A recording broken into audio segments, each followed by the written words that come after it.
Всем привет на канале Хомки. Мы везем наших питомцев к ветеринару.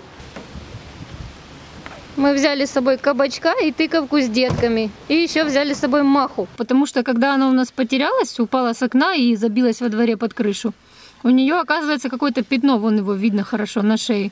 И оно очень похоже на лишай. Мы думаем, что она могла подхватить лишай здесь во дворе. Но это так или не так могут сказать только ветеринары. У них есть там специальные лампы, которыми можно выяснить, что это за рана такая. У кабачка Катя вчера прямо на стриме нащупала какую-то шишечку на теле. Ну а маленьких морских свинок мы взяли вместе с их мамой, чтобы им было спокойней. Кстати, у одного свиненка абсолютно нормальные глазки, у него нет таких туннелей. Вот, но все равно он едет с нами, потому что вдруг он будет дома без мамы бояться. Ну что, мы приехали к клинике. Неси скорее, то не замерзнет. Ветер. Нам пришлось попросить бабушку помочь, потому что рук не хватает. Маха, не бойся, не бойся. Мам, с одной Шибенки, да? Да пусти ты ее, она никуда не Так, Маха, женщина. где ты? Маха, где ты оказалась, а? Давай. Так, упала с окна, ничего себе не повредила? Не, ну все нормально, и кушает. И... У нее была разбита губа, но оно все прошло. 3-й этаж. Кушает хорошо. Да, все кушает, все с ней нормально. А это мы заметили пятно, и оно увеличивается. Да? И Либо это какая-то рана, она ее расчесывает, либо это лишай. И она у нас такая Она долго провела боится. на улице? Ночь провела, да. То есть здесь сидела? Утром нашла.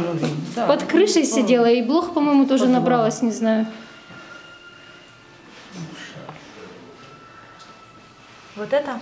Да. Не, на шее. Подождите. Ну, удар был вот это, да. Вот это удар был. Да, Это заживает, да? да, уже Угу. неделя уже Так, прошла. придерживайте лапы. Так, на шее. Вот. Так, сейчас посмотрим. Пойдемте посветим. Это в темную комнату. Так, а где наша лампа? Потому что она будет Ну, Маха, не дай бог у тебя лишай. Она его расчесывает все время. То ли расчесала, то она была меньше, то ли это все-таки. чешет, да? Да. Давай, Маха, куда-то. Маха в шоке. Видите?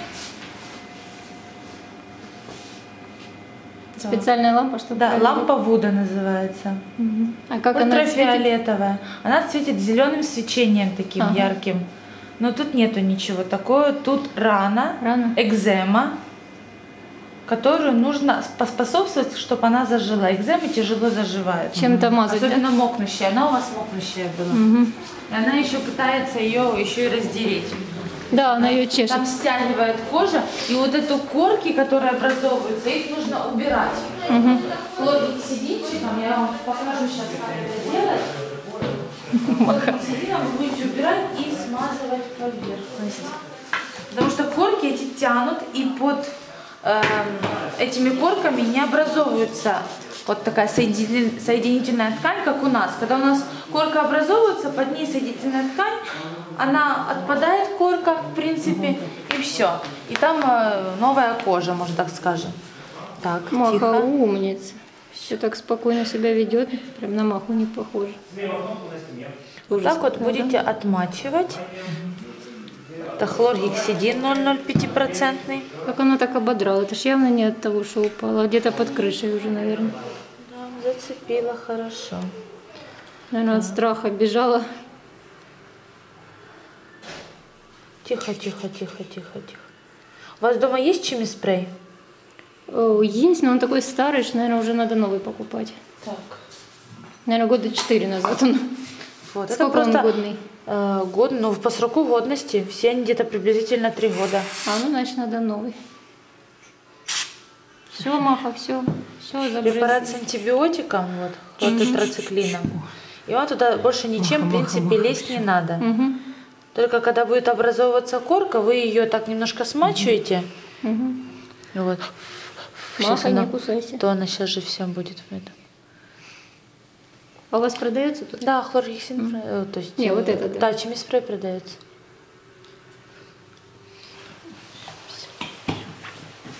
Все, Махочка, молодец. Так, теперь кабачок у нас идет. Кабачок его зовут. А когда будет кабачок, чтобы со свинкой? А это я не знаю. Так, кабачок, толстенький бачок, выходи. Осторожно, чтобы он не упал. Ой-ой-ой, Куда? а то сейчас Побежал. такое, что... Настя, может упасть? Ты Да, что? вы Придерживай. держите. Тихо, тихо, тихо. Что-то у нас дома вот есть такие ножнички, что-то Катя стала бояться их стричь. Чего? У нас свинок много, не только кабачок. Я поняла. Все. Не бойся, зайчоночка. Надо. А что ж делать? Если ты такие отрастил пазуры, то надо и стричь. Добро, тебе так удобно было. И ходить же удобнее будет. Также они же заворачиваются за счет того, что... Вот так вот. Смотри, как красиво теперь. Да. Вы еще можете его пощупать? Где-то Катя какую-то шишечку нащупала. А какой возраст? У кабачка? Да. То года 2 ему. Пигментированные уже ноготки. Это Знаете, что значит? Ну, плохо видно, сосудики там прорастают. Сейчас. Так, сколько у нас тут сзади 3, да? Сейчас. Вот Катя, скорее всего, его поранила один раз, когда стригла, и теперь боится. Вот так раз.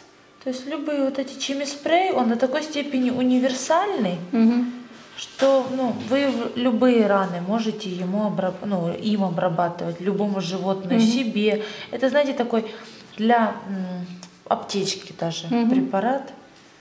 Даже поцарапались, кто-то из котов вас поцарапал, вы тоже можете Меня вчера хомяк укусил.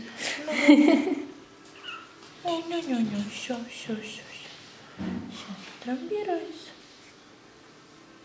Поранился, да? Да, там сосудик. Они же как длиннее прорастают, и сосуды, соответственно, туда же прорастают длинные. Все, какой тут. Видите, чем он больше прорастает, тем туда дальше сосуд. Ногтю нужно питаться. И за счет этого мы сейчас можем и оп. Хорошо. Все, далеко не буду лезть. Да. Чего Катя стала бояться стричь, не знаю. Ну, у нас младшая, средняя, моя дочка, ей 15. Она именно за свинками у нас. Ага. И это ее обязанность. Стричь ногти? Да. Раньше она стригла, а сейчас вот это вчера говорит, ой, у него там ногти вырастают. Я говорю, что ж ты не стрижешь? Она говорит, я боюсь. Чего вдруг? Может быть, раз вот так вот поранила. Да, скорее всего. И видела кровь и испугалась из-за этого. Наверное, да. Скорее всего. Это Катина любимая свинка. Ну, потому саможальчик, наверное. Если любовь, это саможаль. Вот оно, уплотнение. Смотрите, за этим нужно наблюдать. Это может быть липома, то бишь жировик. Но это может быть новообразование. Ну, липома это тоже новообразование, но доброкачественное. Это может быть злокачественное типа, которое может разрастаться. То есть оно сейчас уже для такой маленькой свинки не маленькое. То есть за какое время тоже нужно следить, оно разрослось. А сейчас какие размеры как-то запишем, да? Нет, это на ощупь это все делается. То есть вы понимаете, вот, например, такое оно сейчас. Через неделю щупаете. Не каждый день не нужно щупать, потому что вы не определите, выросло оно или нет. Оно тут с ножкой уходящая. Поэтому через каждую неделю где-то осматриваете, может себе записываете, как например, это вишня, вот допустим, сейчас это, наверное, меньше даже вишенки, маленькая, именно вишенки, не черешни. Потом, например, это будет там, полноценная черешня. Но когда уже будет, например, вообще, оно даже тут будет видно, там абрикоска, тогда уже, возможно, это удаление, возможно, с этим доживет, сколько доживет. Понятно. А из-за чего оно такое может быть?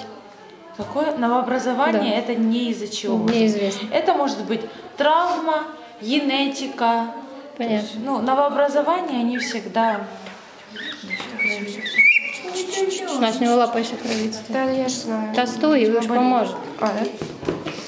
Потому что его в стружку сажаешь.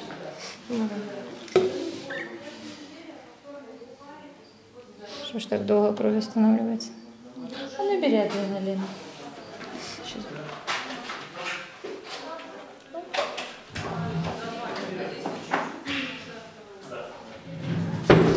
Он помогает быстрее крови Да, останавливаться? сворачивает кровь. То есть, когда мы боимся, у нас быстрее сворачивается кровь. Да. Потому, знаете, когда человек попадает в аварию, ну и вообще животное попадает в аварию, за счет адреналина мы не можем увидеть кровотечение Понятно. внутреннее. Ничего себе. Потому То что есть она оно может может потом быстро начаться, свернуться, да? и потом только открыться. Видите? Все. Не кровоточит. Поэтому, если, например, не то кровотечение, но был страх, был выкид адреналина в кровь, это не показатель того, что он дальше не откроется, когда адреналин успокоится. Вот. Она еще кормит их? Да. Они только недавно родились. Вот этого по сравнению, конечно, с тем совсем. Тихо, тихо, тихо. Но это и лучше, да? Да, намного. Чего Катя так кабачка жалеет? О, задние, конечно, тут пазуры, ну хоть не.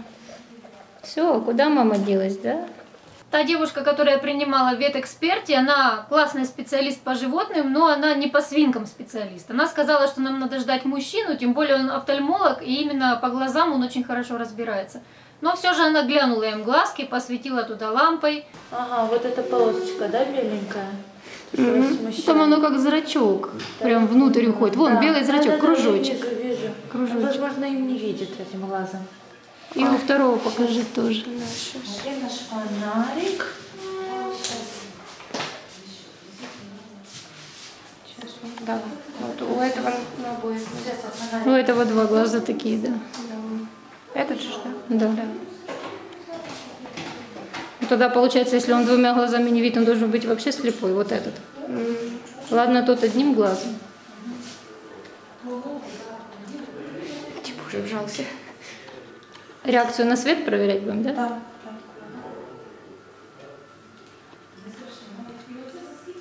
Зрачки сужаются, да, когда светят? Да. У вас чувствует такое ощущение, что зрачок. А от чего такое могло вот произойти? Генетическая аномалия. То есть у них же мама и папа не родственники. Ну, это не из-за этого, может быть. Когда она носила, может быть, какие-то были повреждения, когда закладывали. Может, потому что у нее аж трое, много как бы для свинки. Она первый раз родила. Так, это реагирует хорошо. Вот смотрите, даже подсвечиваем, видите, как будто дно видно. Что же потому вам, Алексей Петрович? Видишь, этого нужно? тоже один глаз. Тоже один глаз здесь, да? Второй хороший? Или во втором тоже такой туннельчик? Нужно дно глазное смотреть, есть такое там или нет. Я же говорю, я ж не совсем по свинкам квалифицирована. Ну, давайте мы приедем, когда он будет, Да, когда это Алексей. можно. Он сегодня будет, но когда? Ну и тут сужается. Но вот этот белый как бы такой ход. Туннель. А ну, покажите мне, пожалуйста, у нормального который. Я такого сама никогда не видела. Я ж о том же. Вот у этого как бы в норме все. У него темный зрачок. Да, смотрите, вот норма. Вот это норма. Также у котов и собак. А у того именно как-то такая, как пустое. Да, туннель внутрь. Да, ну, у нас Алексей Петрович, потому что еще и автомобиль. Так, мы вернулись домой, и Маха бегом побежала к дверям. Что, Маха, узнала квартиру, да? Пустите домой. В общем, вернулись мы уже домой. Сначала мы думали, нам надо будет ждать врача-мужчину, потому что он именно разбирается в свинках. Кроме того, он еще и офтальмолог. То есть он именно конкретно по глазам понимает. Вот, он завел в темноту, посветил свинкам в глаза. Я по вам один. Отслойка сейчас. если я его правильно схватила. Ну да. Они одинаковые там. Не, это тут. Там я глаз видела. А як вони пересуваються в приміщенні? Ну, они все в клеточке нормально бегают. За мамой все трое. Клетка большая. Но там темновато в клетке. Один какой-то. Может быть.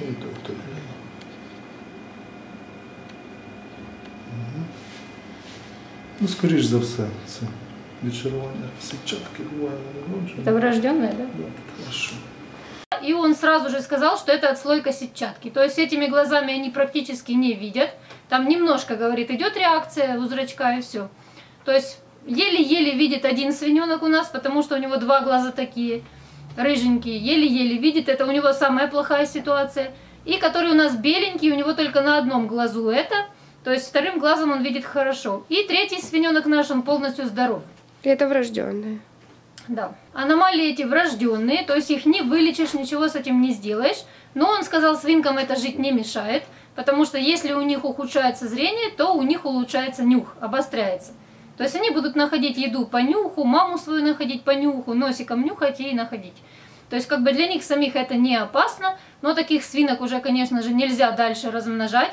То есть если у них уже больные глазки, у них уже и у детей такое может быть, это чисто генетическая аномалия, то есть это передается по наследству. Вот, значит, у кого-то или у тыковки, или у персика что-то было не так в генах, и вот это так проявилось на их детях. Вот. Ну, врач сказал, ничего страшного, как бы их жизни это не угрожает. То есть они могут так жить запросто нормально с этим много-много лет. Дальше, у кабачка ситуация тоже не очень, у него какая-то шишка в боку, которая сказали, как может быть жировик, то есть просто он там кушал, растолстел, то есть это абсолютно не страшно. Но может быть образование, это опухоль, если она злокачественная, ну то есть рак, да, другими словами, то она будет расти и расти быстро. Если она будет расти, мы заметим, придется кабачка вести, оперировать и эту опухоль удалять. В общем, это, конечно, очень будем надеяться, что это жировик у кабачка. У Махи оказался не лишай, у нее просто рана на шее, она где-то, видимо, не от падения, потому что от падения она получила на губу рану. Видимо, когда она забежала под крышу, она там где-то царапнулась, видимо, бежала быстро, боялась и где-то сошкрябала себе кожу на шее. Это не страшно, мы все купили, что ей нужно, будем ей пшикать, и оно затянется и пройдет. Ну что же, спасибо вам за просмотр, спасибо, что переживаете с нами за наших животных. И всем пока, до новых видео.